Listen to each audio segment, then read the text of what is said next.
I had always had this unshakable sense that I know that life has to be more than what it was I've been living.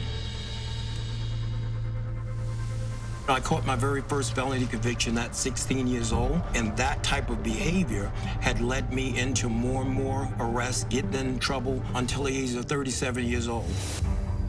I was arrested for a string of bank robberies. And based off of my criminal history, there is a potential that a federal judge can sentence me up to 23 years in a maximum security United States federal penitentiary.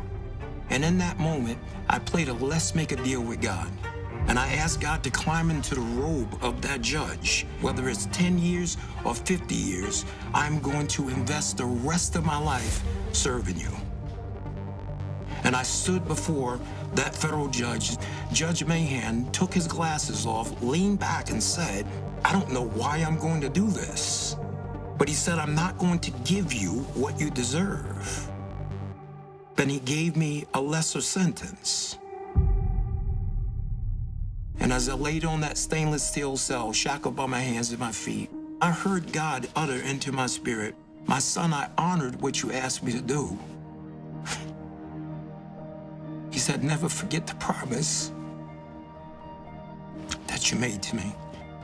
And ever since that day, I got up off that floor and my life went in a 180-degree turn in the other direction. When John got that sentence, I just shook my head. I said, wow, John, you are destined for bigger things than prison. My name is Richard Beasley. I was an FBI special agent for about 25 and a half years. It was something about his demeanor when he walked into that room. I had this feeling like everything is gonna be okay. Then when he got out, he gave me a call and says, hey, Rich, let's have lunch. So I met him at a McDonald's, and he's got a Bible with him. I've seen that before where guys have used a Bible as a prop. It took me about 30 seconds to understand that this was not a prop with John. He was a changed guy from the man that I arrested, several years before. When I saw the way that he treated me fairly, I saw the man behind the suit. I started thinking, man, if that worked for me with this law enforcement officer, how can I multiply that and get more law enforcement officers involved so that we can impact this on a larger scale?